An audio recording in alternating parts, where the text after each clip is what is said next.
just someone who plays with them. You're here? Thank you. Jaya Radha Madhava Kunja Bihari.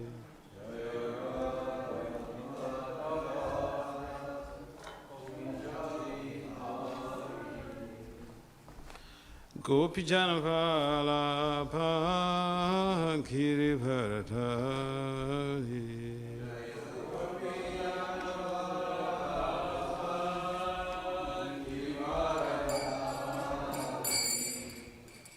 Yashodanandana Brajjana Ranjana.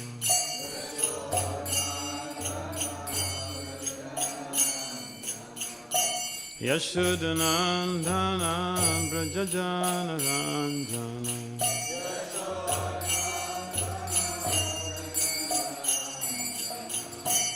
Yashodanandana Brajjana Ranjana.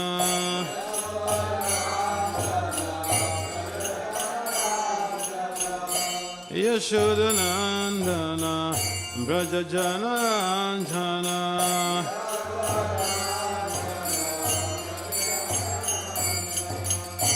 Jamuna Tira Vanatari.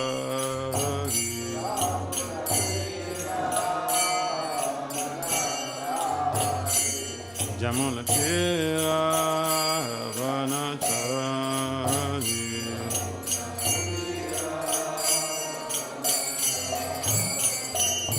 Hare Krishna, Hare Krishna, Krishna Krishna, Hare Hare, Hare Rama, Hare Rama, Rama Rama, Hare Hare.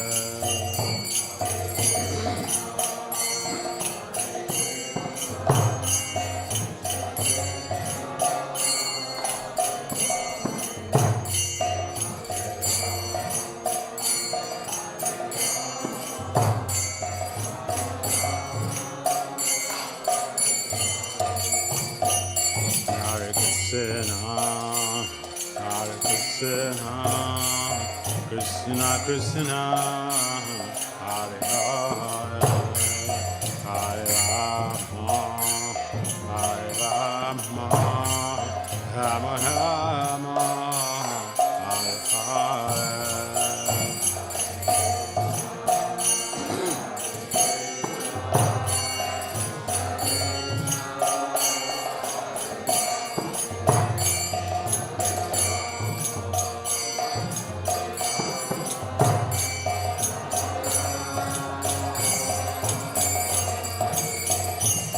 Hare Krishna, Hare Krishna, Krishna Krishna, Hare Hare, Hare Rama, Hare Rama, Rama Rama, Hare Hare.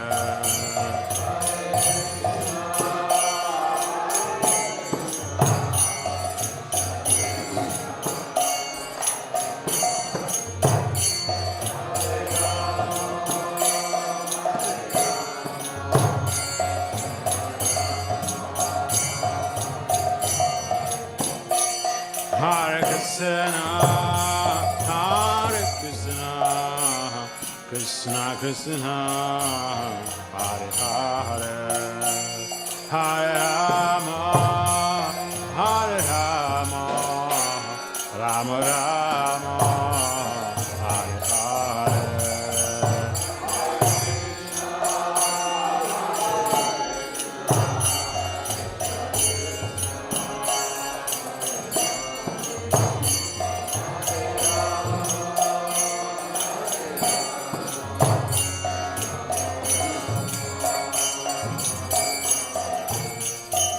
Jaya Prabhupada, Prabhupada, Prabhupada, Jaya Prabhupada.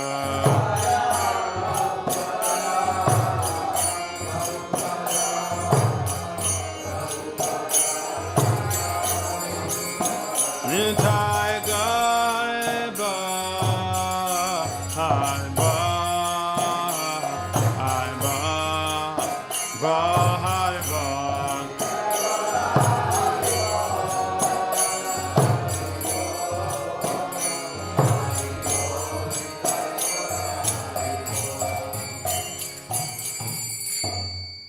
Jayam Vishnupad Paramahamsa, Parivraja Acharya. Astotra Satatsi Srimad Divine Grace is Companacharya, Srila Abhayacharya Vina Bhaktivedanta Swami Prabhupada Maharaja Ki Jai. Jayam Vishnupad Paramahamsa, Parivraja Acharya. Astotra Satatsi Srimad Divine Grace, Srila Bhakti Siddhanta Saraswati Thakur Goswami Prabhupada Maharaja Ki Jai. Ananta Kota Vaishnava Vina Ki Jai. Namacharya, Srila Haridas Thakur Ki Jai. Prem Sikha House, Krishna Chaitanya, Prabhu Nityananda, Si Advaita Gadadhara, Si Vasadi, Si Gaura Bhaktivedanta Ki Jai. Azizi Radha Krishna, Gopal, Gopinath, Samakunda, Radha Kunda, Girikabadam Ki Jai. Sabinda Bandam Ki Jai. Simayapudam Ki Jai. Sinavadipdam Ki Jai. Si Jaganapur Dam Ki Jai. Gangamaya Yamunamaya Ki Jai. Simati Tulsi Devi Bhakti Devi Ki Jai. Samaveda Bhaktivinoda Ki Jai. Nitai Gaur Premanande. All glory is to the sum of the devotees. All glory is to the sum of the devotees. All glory is to the sum of the devotees. All glory is to Sisi Gaura and Gauranga.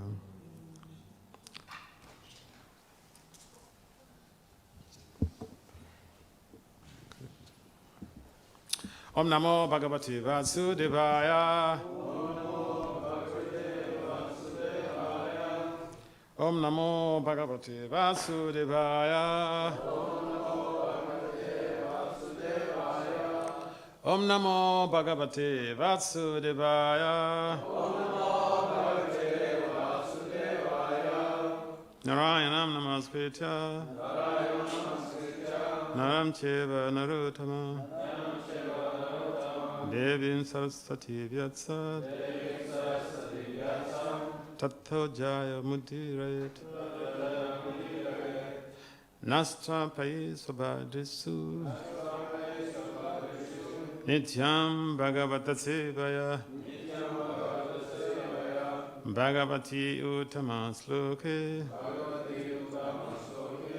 Bhakti Bhavaiti Naistike. So Srimad Bhagavatam.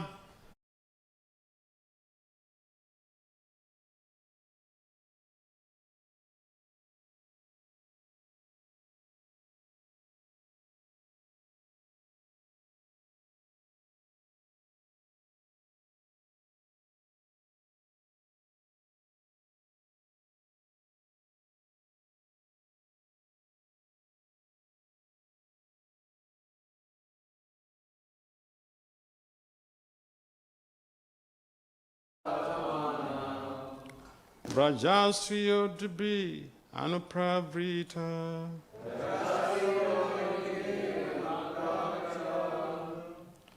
Dio Vatastu Kilakri Chasesha.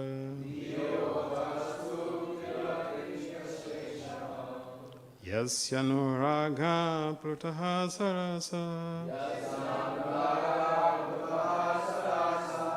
Lila Waloka Patilabdhamana.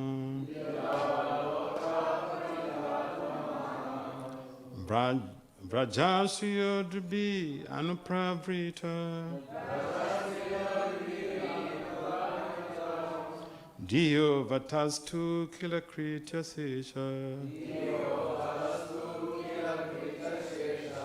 Yasyanuraga Plutaha Sarasa. Lila Waloka Pratilabdhamana. Brajasriyo Dribi Anupravrita. Dio Vatastu Kilakritya Sesha.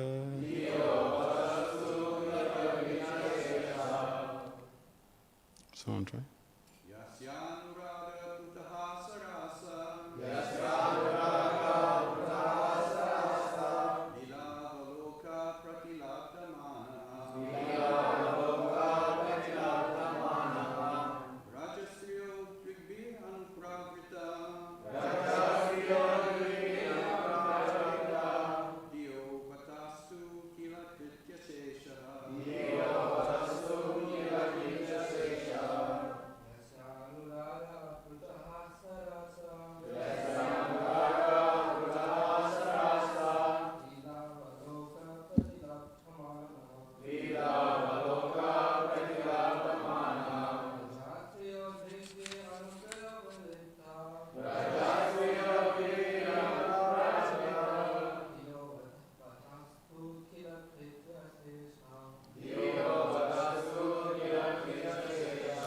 Mataji's.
So word for word, translation and translation, and the purport by His Divine Grace is confounded Acharya. Srila A.C. Bhaktivedanta Swami Maharaj ki jai. Srila Prabhupada ki jai. Srila Prabhupada ki jai. It's so difficult to just praise Prabhupada. Okay. Word for word translation. Yasya. Whose. Anuraga. Attachment. Pluta. Enhanced by. Hasa. Laughter. Rasa. Humors. Lila. Pastimes. Avaloka. Glancing. Pratilabdha. Obtained thereof. Manaha. Anguish. Vraja. Srihaha. Damsels of Vraja. Dribi. With the eyes. Anupravitra.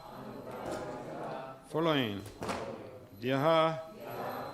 By intelligence. Awatastu. Awatastu sat. What is that? Oh, I'm sorry. Sat silent. Lala. Is that? Oh, Kila.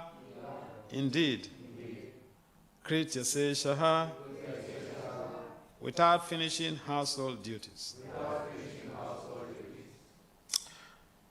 Translation. The damsels of Vraja, after pastimes of laughter, humor, and exchanges of glances, were anguished when Krishna left them.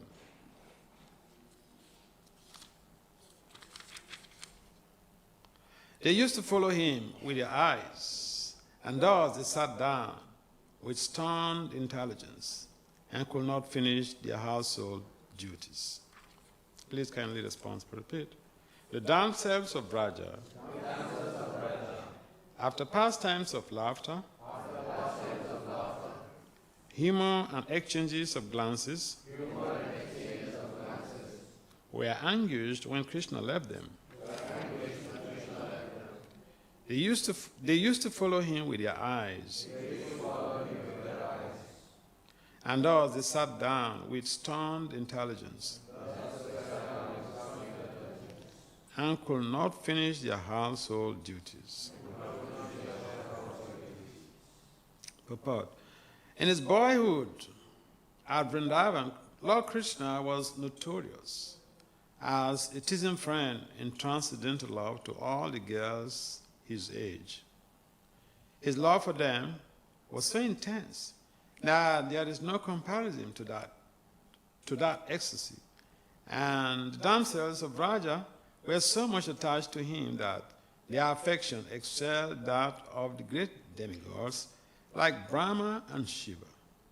Lord Krishna finally admitted his defeat before the transcendental affection of the gopis and declared that he was unable to repay them for their unalloyed affection.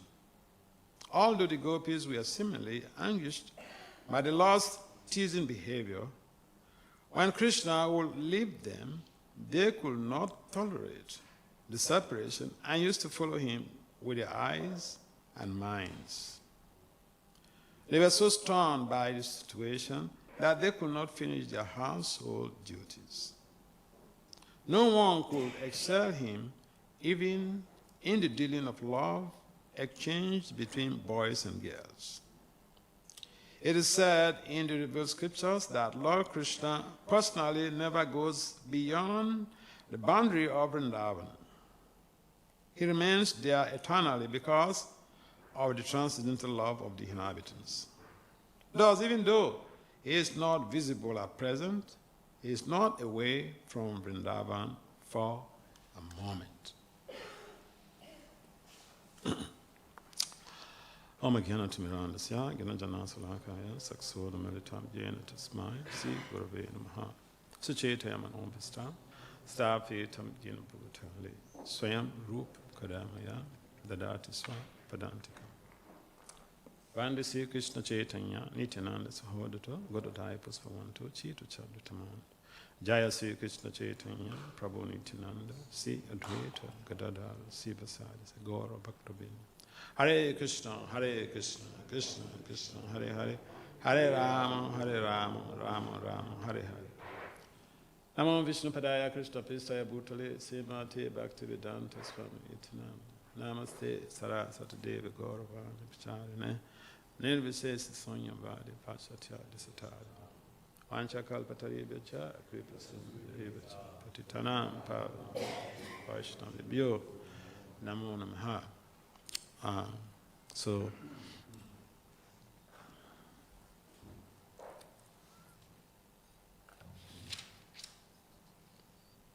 the damsels of Raja, after pastimes of laughter, humor, and exchanges of glances, were anguished when Krishna left them.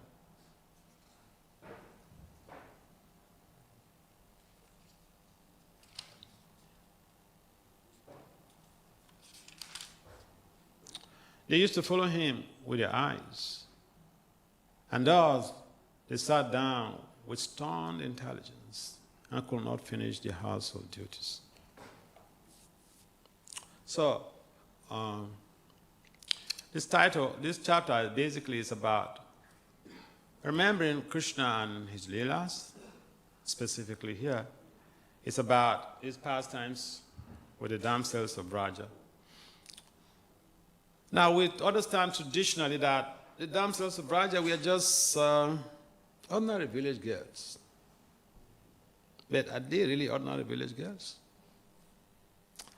Now, we find in the pastimes of Lord Ramachandra how the sages had approached him when he was in the forest, and they wanted to be associated with him. And Lord Ram said, you have to wait.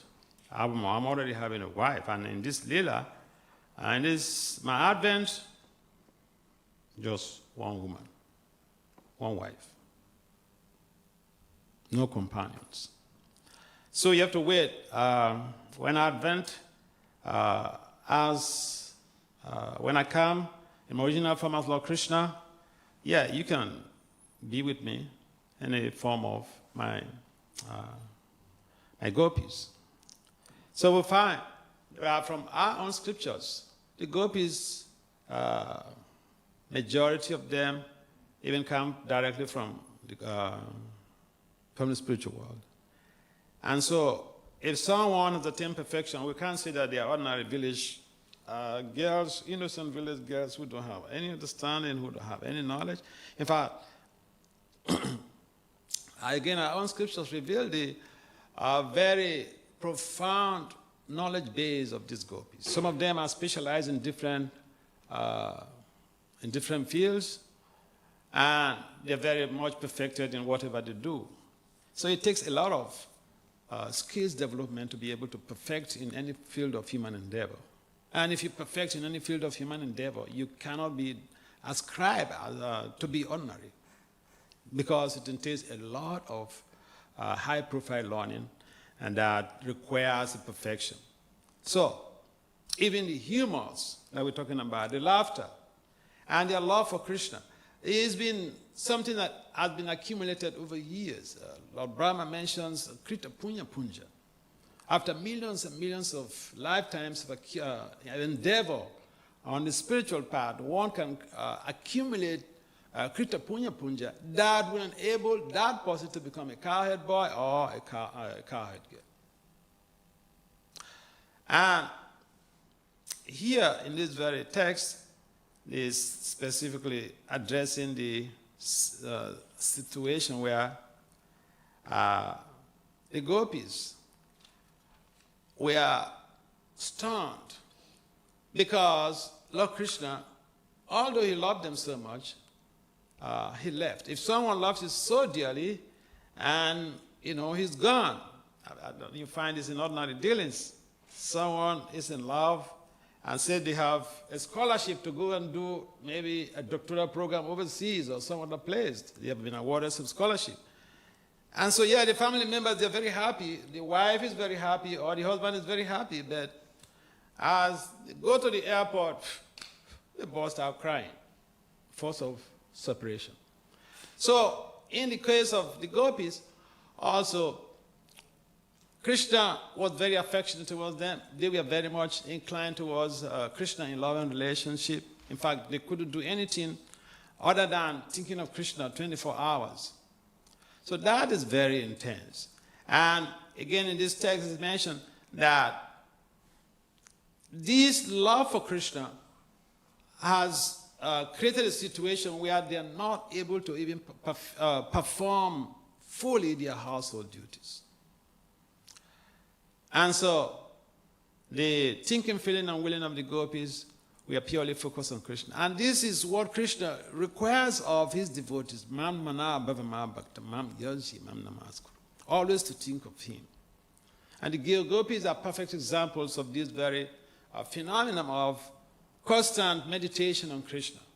In our ordinary existence, it is very difficult to think of Krishna all the time.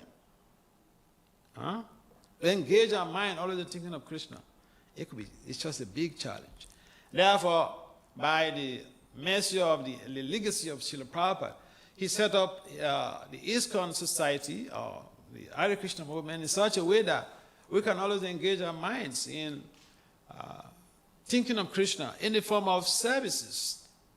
For instance, after the class, after prasadam, the preachers, they go after preaching. And that is not an ordinary duty, because it is also a part of the thinking, the feeling, and hearing about Krishna.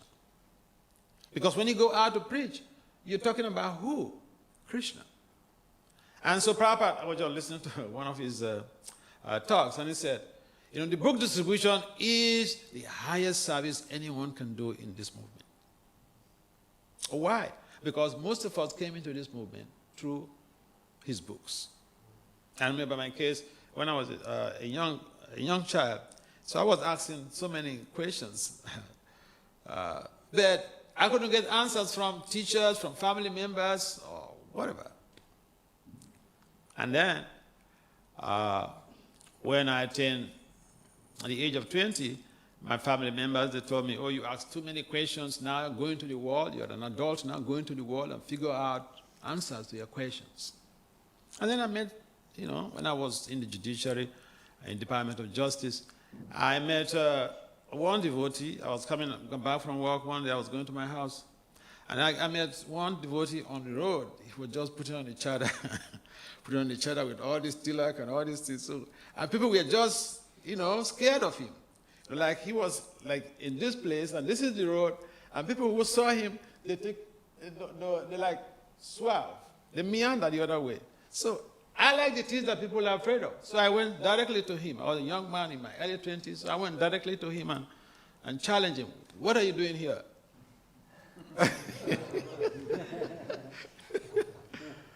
So he said, I'm distributing these books. These are spiritual books. And I looked at them, and I saw some attractive title. One of them, I think, was Easy Journey to Other Planets. So I said, hey, give me that book. And another one was on Science of Self-Realization. I said, get me that too. So I got 2 books that day when I met the devotees. And when I went to my home, I was living by myself. And when I went home, I didn't sleep the whole night. I just devoured those books. And I found out all of the questions that were bugging my mind right from childhood, they were answered in those 2 books. So I said, come on, let me chase these guys. So that's how I got to I traced the temple, went to the temple, and the president was so nice. First impression, it matters so much. So I fell in love with the president. And I started going there like every Sunday. So, through Papa's books, when he said his books, book distribution is the major aspect of his preaching mission. Now, for every a spiritualist, or even every founder of an organization, they have what we call, in management science, we have what is called the mission statement, the goals, and the vision. Now, Prabhupada also set down his goals, his mission statement, and vision. They are all documented in Sasarup Goswami's Planting the Seed, I think volume 1. And so those who are coming into the movement, or those who are managing affairs, or who are in charge of authorities, if they simply follow Prabhupada's mission statement, his vision, and goals, then we will experience massive qualitative expansion. And so the whole process of this preaching mission is to bring people to Krishna consciousness. And what is the very essence of this Krishna consciousness? To think of Krishna all the time, like the gopis. And we can only attain that status through regulations, chanting of Krishna's names. And therefore, we find out Krishna was so much intensely in love with the gopis because they loved him. And Krishna sacrificed his own convenience. Vishnu Chakravarti Thakur documented in one of his books, he calls it the moonbeams of sheer astonishment. And in that book, he documented 4 leelas. And one of them was how Krishna, when Abhimanyu, Radha's so-called husband, came to Krishna's house, and Mother Yashoda has assembled so many jewels for Radha, put them in a box, big box. And so she called Abhimanyu to come and pick up the box. And before Abhimanyu came, Yashoda just stepped out because they said somebody had come to call for her. A dynasty had come to call her that someone is looking for her. So she just stepped out. And Krishna told his cowherd boys to remove all the jewelries in a box, to pull them out. And when they pulled them out, he entered into the box and said, lock me up. Can you imagine someone locking himself, asking to be locked up in a box? But for what? For Abhimanyu to take him to the gopis, to Radharani and the gopis. Because the jewelries are meant for Radharani, right? So Abhimanyu picks up the box of the box of these jewelries. And Krishna had removed all the jewelries. It's Krishna in a box. And he took this, when he came, Mother Yashoda said that this box of jewelries is for your wife. And so he was very excited. So he took this box, and not knowing he was carrying Krishna all along. But to be locked up in a box, it could be so suffocating. But Krishna went through that horrible experience in ecstasy. For what? To be able to meet his loved ones. And this is the type of reciprocation that is waiting for anyone who takes just a step forward to attempt to love Krishna. And so Abhimanyu took this box, and with all endeavor, when he came to his house, he went straight to Radharani's chambers. And Radharani was there with all of his gopi friends, Lalita, Vishaka, especially the 8 principal gopis were there with other gopis, who are perfected in these arts of laughter, humor. And so, when Abhimanyu brought the box, he didn't open it, he just put it on a table there in Radha's chambers. Jai, Sisi Radha Govinda Ki Jai.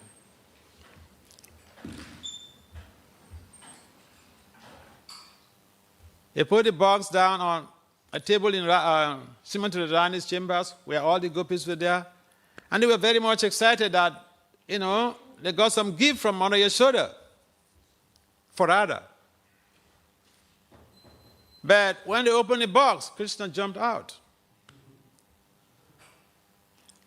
And everybody was just laughing. They accused Krishna, oh, you stole all of Radharani's jharis. And but then Krishna, in his own defense, he said, oh, you conspired to kidnap me. So, the laughter, we see that a lot in the pastimes of Krishna and the gopis. Again, another incident that invoked a lot of laughter was when Krishna had requested the gopis to give him some pears to decorate his cows, his 2 beloved cows. Because there was a festival that was taking place at Govardhan, and everyone was preparing to go to that festival. So the gopis also, they were very much in frenzied preparation, and they were, putting up different jewelries to decorate themselves and their husbands. And so Krishna heard of this festival and how the gopis were preparing, putting jewelries together.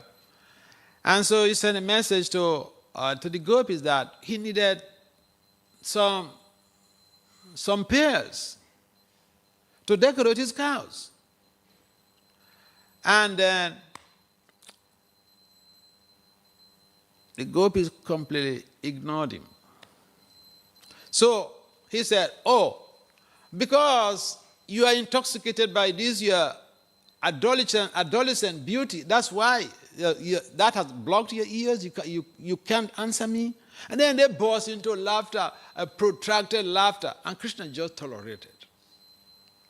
So, a lot of times we find that in the teasing process, it just invokes laughter from the gopis. They don't take the teasing of Krishna very seriously. And that is why you find out the person who is in love with you the most, and especially women, they like men who are humorous. Isn't that true, Mataji?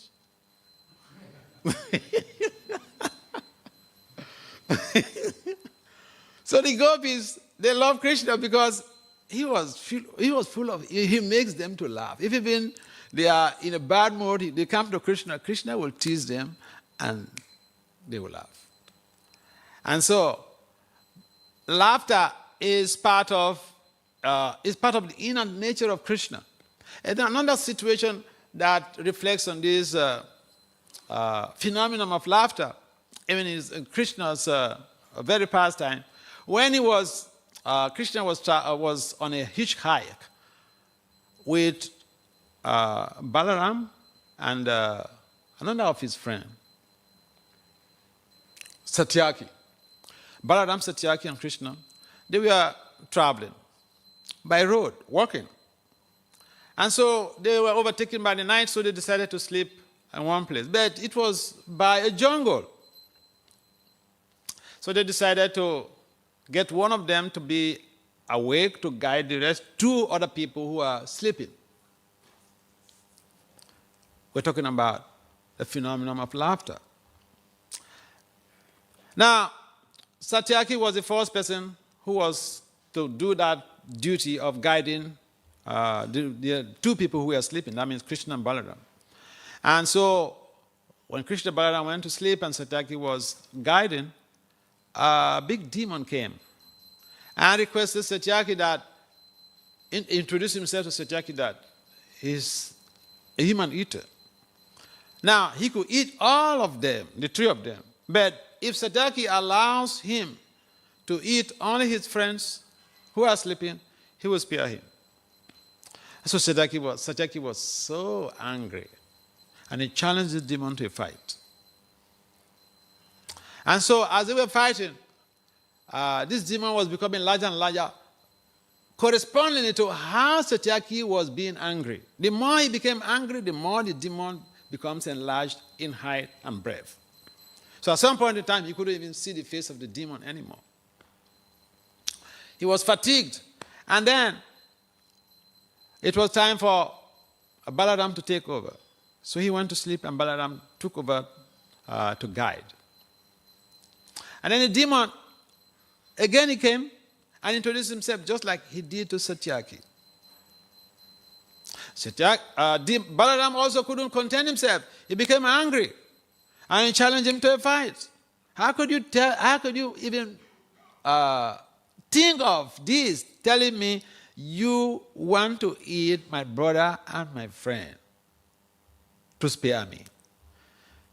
So as they were fighting again, Balaram also was hungry, and then the more he was angry, the demon was becoming more and more enlarged until at some point in time he couldn't even see his face anymore. And the fight continued until Balaram was fatigued. And then it was time for Krishna to take over to guide, but the demon has gone away. And then again the demon came back and made the same proposal to Krishna. And what happened to Krishna? What was his response? Krishna burst out laughing. And so the demon said, "Hey, I am serious, and you are laughing?" And the Krishna he went into protracted laughter. And the more he was laughing, this gigantic demon was reducing in size. Until he got to a point that it became so small, like the size of a sweet ball. And Krishna picked him up and wrapped him up on the side of his dhoti. You're talking about the phenomenon of laughter in Krishna's pastime with the gopis. And so it was done. And Satyaki and Balaram were complaining about the experience in the night. But Krishna was just smiling. You see, if you have friends and your brother comes to complain about their bitter experience, you have to take it seriously. But Krishna, no, he didn't take it seriously. He was just smiling. And so they were a little bit confused because this is not the nature of Krishna. Krishna, when you tell him something about an attack, no, he takes it as a responsibility to go and do that job to finish the demon. But here he was just smiling. And so Krishna unwrapped his dhoti and brought out this little demon, this demon that reduced to the size of a sweet ball. And he said, "You mean this guy?" So they were confused. And then Satyaki and Balaram, they sought for explanation about, how come? What did he do to reduce this demon to the size of a sweet ball? And Krishna explained that, this demon is actually anger personified. So he came in that form to test you. You failed the test. You became angry. And so he gained, but the more you become angry, that gives him impetus. It helps to increase his size and power. But when he came to me and made the same proposal, I just busted out laughing. And the more I was engaged in the laughter, he was reducing in size until he became this small. So, laughter, is a common denominator in Krishna's pastimes. And the laughter, Krishna's laughter is therapeutic. Because from his laughter, this demon is reduced into a very minute size, like a sweet ball. And even his laughter is therapeutic to the gopis, in the sense that when he creates a situation that teases the gopis forget about the challenges of household life. And therefore, it is important for us to understand that the relationship between the gopis and Krishna is not just about, giving orders and receiving orders, or engaging rasika pastimes only, but it also reflects how we as humans could engage regularly, persistently, and consistently in Krishna's service and attain a status where we can have or transcend the challenges of our human life and come to a platform where we can really be humorous. I remember, in Mayapur, just recently, the Russian devotees, they used to call me to come and give a Bhagavatam class. So one day, I think I was speaking to some guest near the TOVP. And so a Russian couple was standing by. And they were listening to my interactions with this guest. Two young people who came. They were actually from America. The boy is just 18 years, and he had a girl by, I presume that was his girlfriend. So it was his first time of coming to India. And when he came to India, Mayapur was the first place that he came. I said, well, so what made you to come here? He said, he just came to India, and this is the first place that struck him that he should visit. He has never been to India. So I was speaking to these two people, and that Russian couple was standing by. And then later, the man said, my wife has a question for you. I said, yes, tell me. So our question was, how one could be happy in devotional service. Because they felt that they have had a lot in devotional service, but they're not happy. And then because also when I go to give classes at their hall, I don't really take things seriously, and most times I'm laughing. So they asked me that. So how is it that you are always happy? I said, I think the slogan in our movement is chant and be happy. So if you're chanting, you should be happy. So humor, it's not that we just engage in laughter unnecessarily, but the idea is when people come around, they want to see what they read in the books, how it's reflected in our communities. How it's reflected in our communities. And it is important, especially this Krishna's pastimes with the gopis. There's a lot to learn there. So reciting the pastimes is very purifying. But what do we carry home with? What is the theoretical concept or the conceptual framework that we derive from this type of lila to be able to implement in our own lives for our spiritual advancement? That is the core of the matter. So, the leelas are very important. Knowledge, we have the theory, the commentaries, and the applications. The applications is what calls for realizations. Any comments or questions?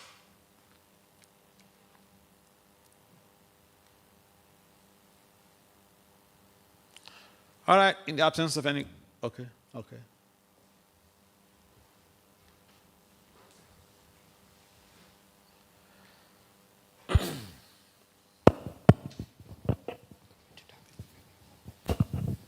Thank you for your humorous class. My question is this. I very much like your point about being humorous. We shouldn't be serious in a bad way. It's kind of, but sometimes humor can kind of get people into trouble. It's kind of like someone maybe doesn't get it and it kind of backfires. Can you discuss that? How to deal in community in such a way that we don't kind of trigger people? What's the question here? How do we use, if we're humorous, sometimes it can sort of make people get upset. They kind of, you maybe joke about something that they're taking seriously. And it's like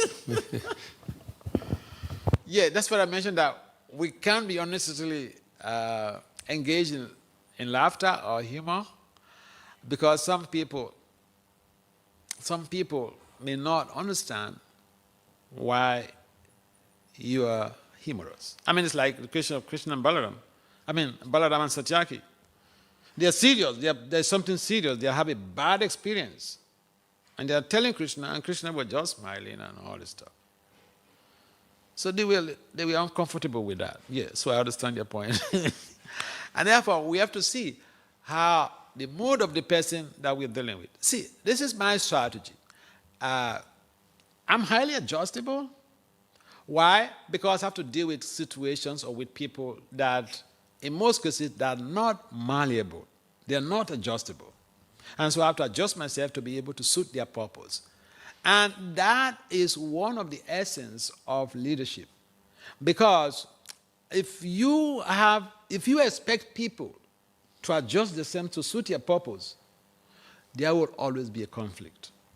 And so yes, you study people around you, know their modus operandi and modus vivendi, their behavioral pattern, and how they operate, so that you have that rapport with them accordingly. If you don't understand their mood, it could be very difficult to show humor, because yes, you may be taken in another way.